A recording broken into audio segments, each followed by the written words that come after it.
I'm back. Okay.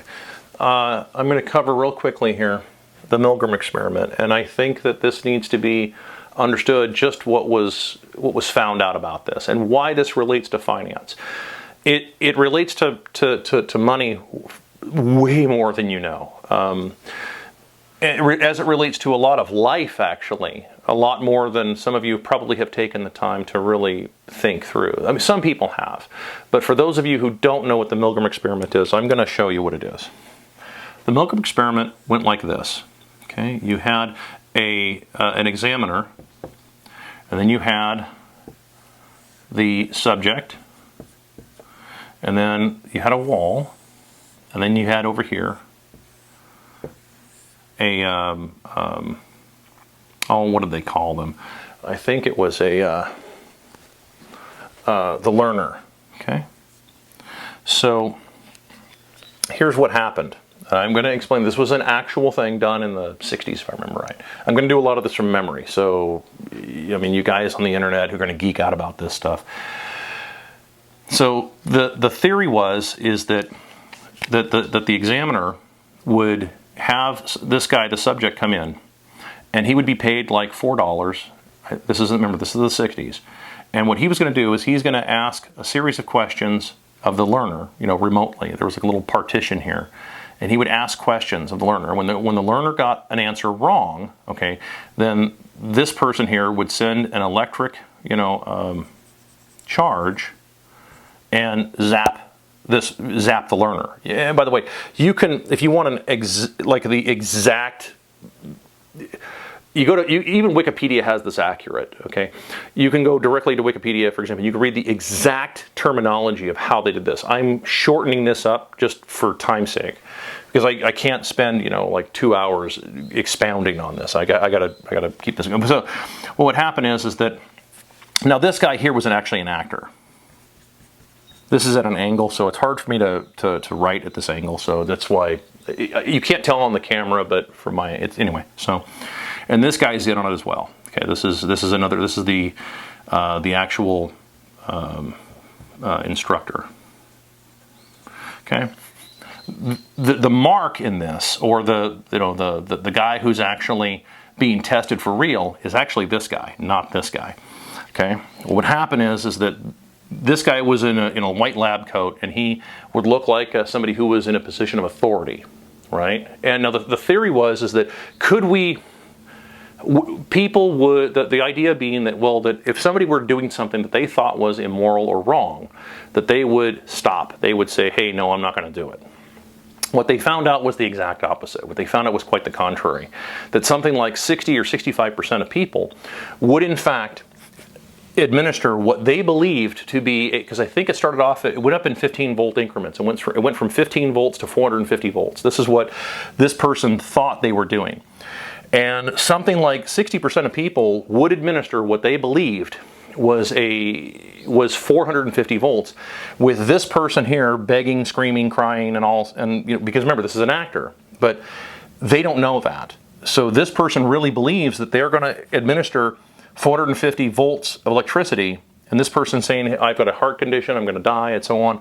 And then all of a sudden, and even after, this is also something that's fascinating, was that even after, with the partition here, when there was no noise that came from this person, in other words, alluding to that this person had died, this person here could tell them to ask again or send another volt of electricity into what they would believe was possibly the corpse of this person here.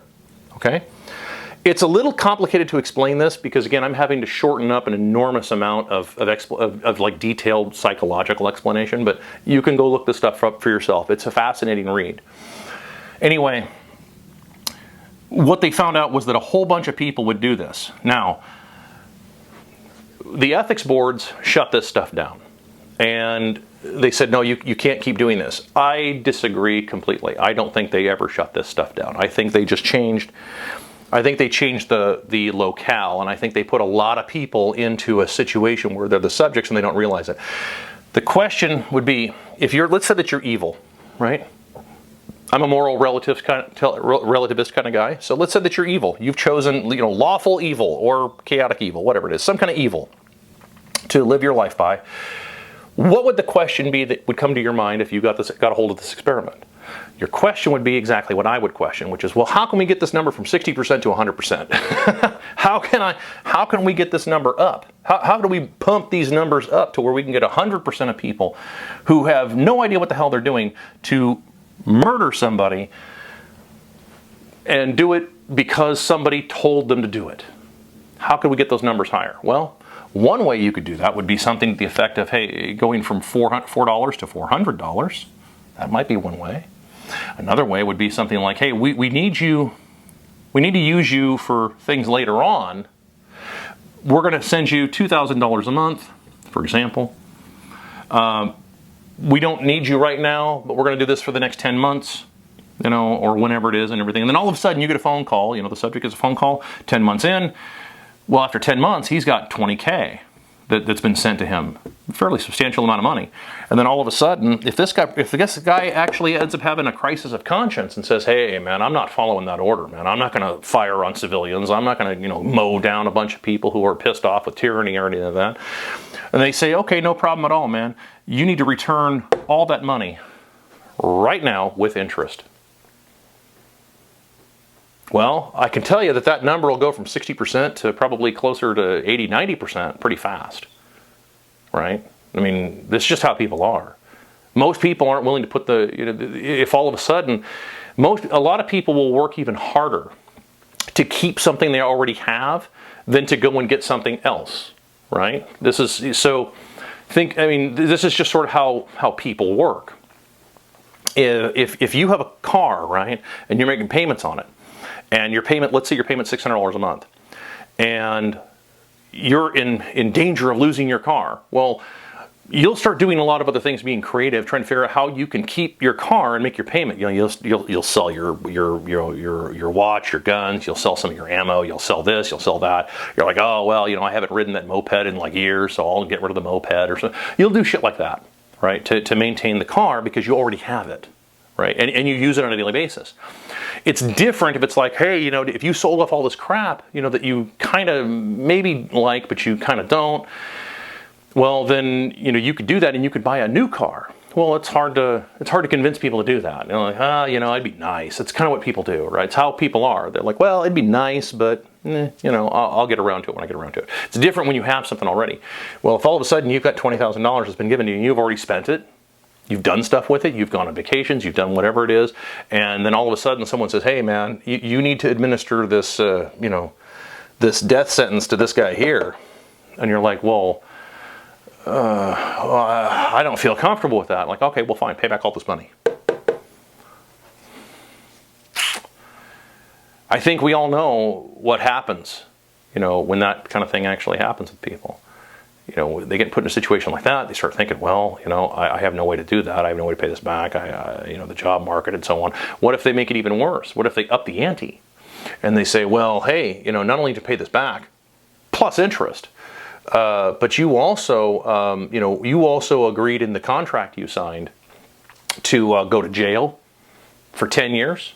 You agreed to this, you agreed to this, you agreed to this. You agreed to all these TOS. All these terms of service, you agreed to all this shit when you signed all this stuff up, and you're like, well, hold on. I mean, so now all of a sudden it becomes, him. It becomes you or him, right?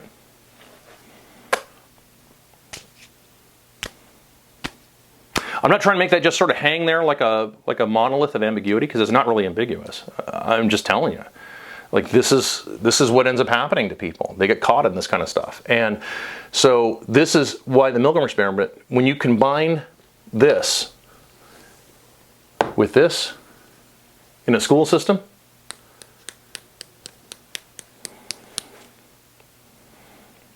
you get a complete fucking disaster. You get this. You get a bunch of people confused and they don't know what to do, and they're not very galvanized, or they don't know how to operate. They don't know what to think. They're they're like, well, but if I, you know, I got the pension, I got this, I got that, you know, and if I don't, I got to pay this back, you know, everything. Whereas, you know, not realizing they're like, is there a way out? Yes, there is. There is a way out. I can't say it on YouTube, or any of the other platforms that I upload to, which is, you know, BitChute and Rumble. I can't say, you know, I know what it is. You know what it is too. It's why, you know, Americans bought millions of fucking guns and ammo. Like tens of millions. You know what the answer is. You just can't say it. But like this stuff is becoming obvious. It's becoming insanely obvious what's going on. And on top of that, you're doing it, you're not even selling out for enough for anything of actual value. You're selling out for paper that's printed out of fucking nothing. You realize what it took to get people to get men to go into war and kill people? You know, about 150 years ago. You know what it took?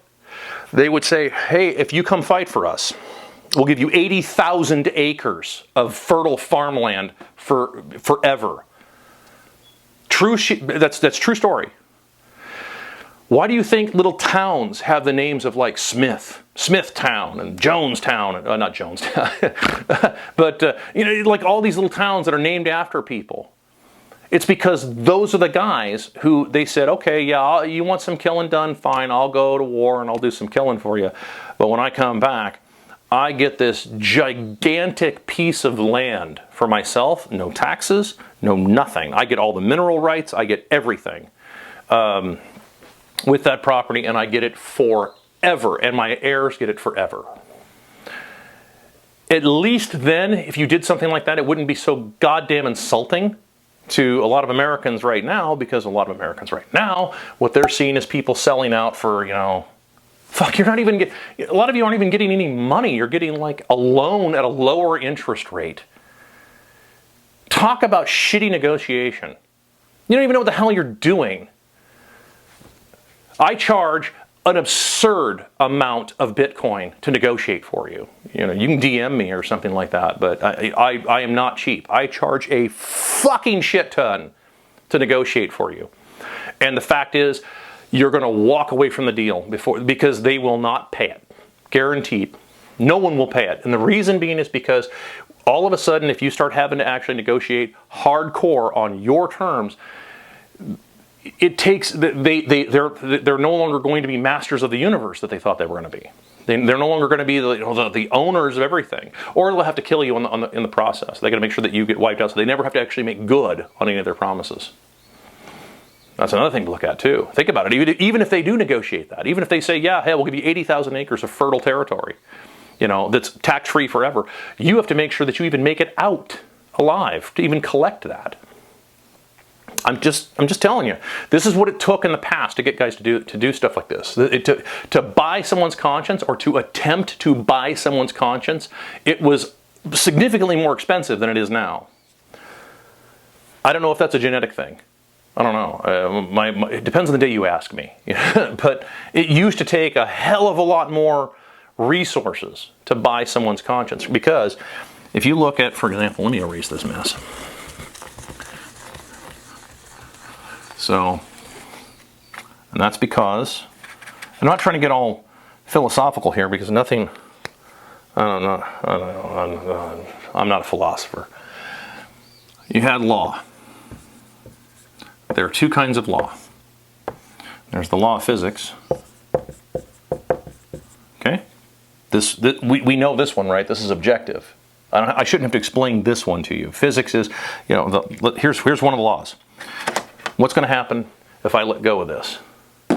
Now, is it going to do that every single time? The odds are extremely in your favor if you were to bet that if I let go of the pen, it's going to drop every single time. Most anybody, if you were to go to a Vegas odds maker and ask them, you know, hey, if I bet on this that it's going to fall or like go into orbit, what's it going to do?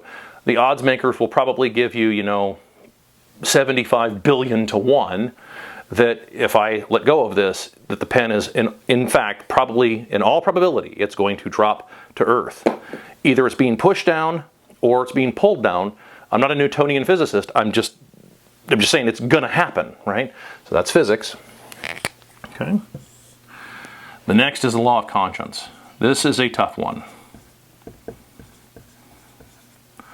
Conscience. I've always found it interesting that conscience is spelled C-O-N and then science. S-C-I-E-N-C-E. You've got two words here, and I've always found it interesting. I know this is completely meaningless, but I've always thought it was interesting that it's, that conscience is anti-science. it's the opposite, and I don't know. I've always found that kind of interesting, just the way that it's spelled. Anyway, and it's because if you understand, conscience is actually the opposite of physics. Did you know that? Think about it this way. Is there anything in the law of physics that exists on this planet that keeps you from doing something, what would be colloquially referred to as evil? No. Well, you could go into a store right now with a gun, kill everybody there, take the money, and leave. There's nothing in the laws of physics that will prevent you from doing that. Nothing.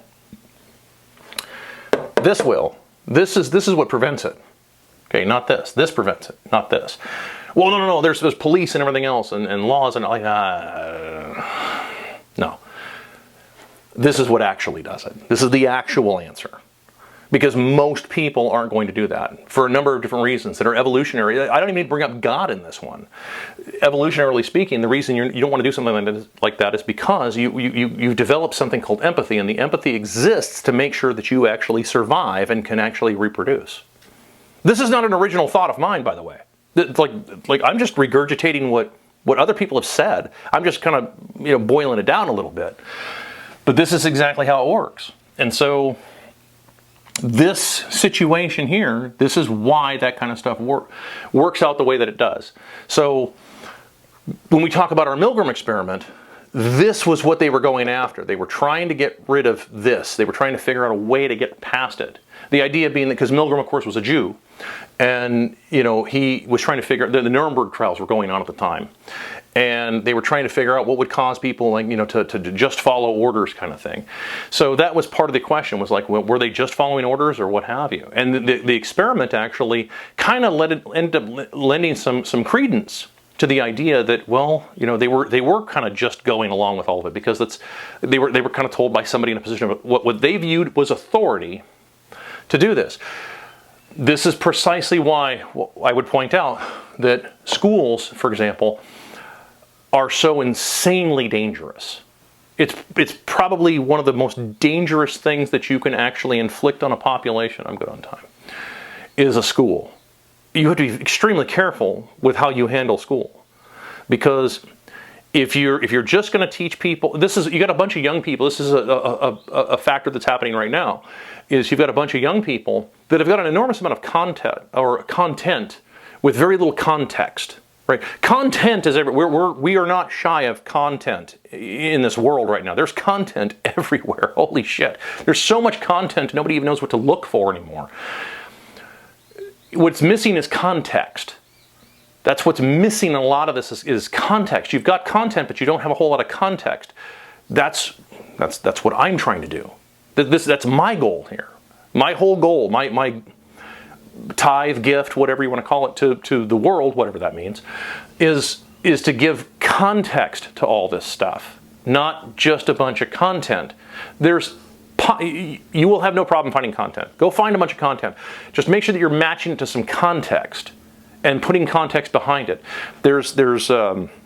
I've run into lots of younger people, some of the younger Zoomers, and some of these kids will ask who I call kids, but they'll ask these really, really good questions, awesome questions, and the problem is that they're so lacking in context that when I try to answer the question, it's like you almost have to start completely over at the bottom to try and give them any context to where they would understand the answer to the question, right? It's sort of like the old adage of like, if you could ask God a question, right? What would you ask? I'm not comparing myself. Don't think I'm doing that.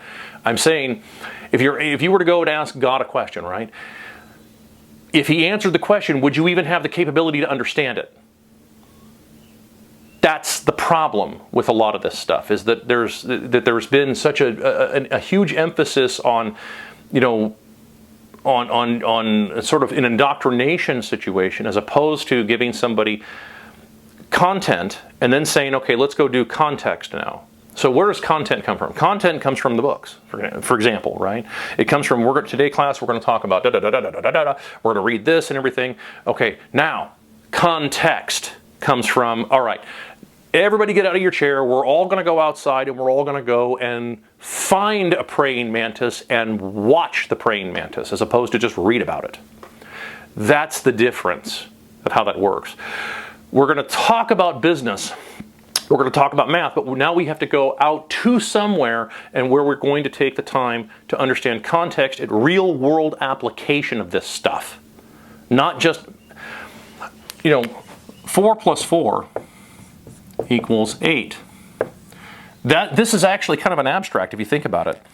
It's like, well, yeah, this is mathematically correct. It is, 100%.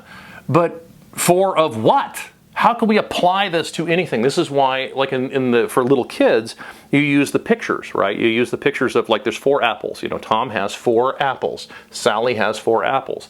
Together, Tom and Sally both have a total of what? 8 apples. It's applying it to something.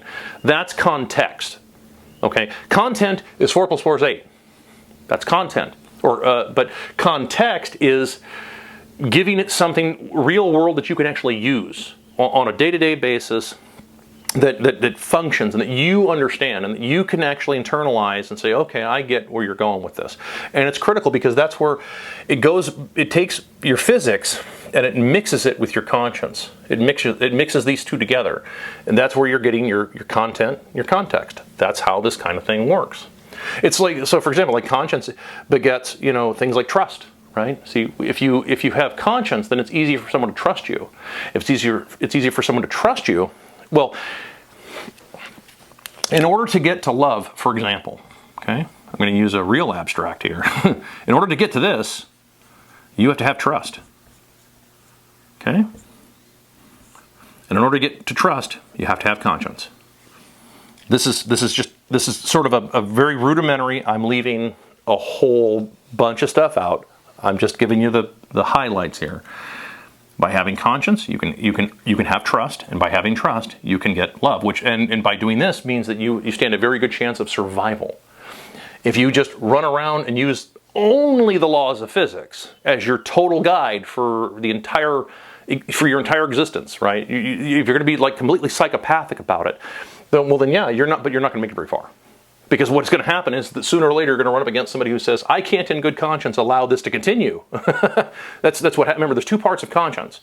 It's not just, I won't do something. The other side of this that nobody talks about is, I can't allow this to continue. That's the other side of it, and it's not talked about a lot because we get into another realm of, I don't want to get too far off into that realm.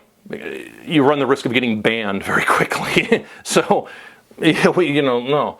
So, if you want an understanding of conscience, if you really want to get if